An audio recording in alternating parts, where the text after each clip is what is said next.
કરોડો રૂપિયાનું વિકાસ પણ જ્યારે રાત્રિ પડે છે ત્યારે આ જ વિકાસ અંધકારમાં ગાયબ થઈ જાય છે।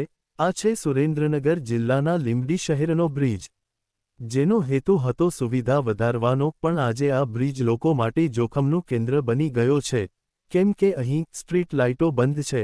એક દિવસ નહીં, 2 દિવસ નહીં, પરંતુ લાંબા સમયથી અંધકાર યથાવત છે।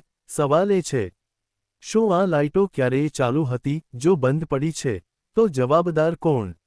અને સૌથી મોટો સવાલ, કરોડો રૂપિયાનો ખર્ચ પછી પણ લોકો અંધારામાં કેમ? સ્થાનિક લોકો કહે છે કે રાત્રે આ બ્રિજ પાર કરવો એટલે જોખમ સાથે રમત રમવી, ભારે વાહનો, ઝડપ અને અંધકાર એક સાથે મળી શકે છે દુર્ઘટનાને આમંત્રણ। આ માત્ર એક ટેકનિકલ ખામી નથી, આ છે તંત્રની ગંભીર બેદરકારી। જ્યારે સરકાર વિકાસના દાવા કરે છે, ત્યારે જમીન પરની હકીકત કંઈક અલગ જ કહે છે। શું મેન્ટેનન્સ માટે કોઈ વ્યવસ્થા છે?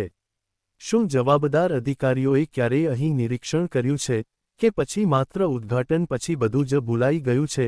તકલીફ 24 ન્યૂઝની ટીમ દ્વારા કરવામાં આવેલી ગ્રાઉન્ડ ચેકમાં સ્પષ્ટ જોવા મળ્યું કે બ્રિજ પર અનેક લાઇટો બંધ હાલતમાં છે, અને કોઈ તાત્કાલિક કાર્યવાહીનો અણસાર નથી। આ પરિસ્થિતિમાં સૌથી મોટો પ્રશ્ન છે, જો આજે કોઈ અકસ્માત થાય તો તેની જવાબદારી કોણ લેશે?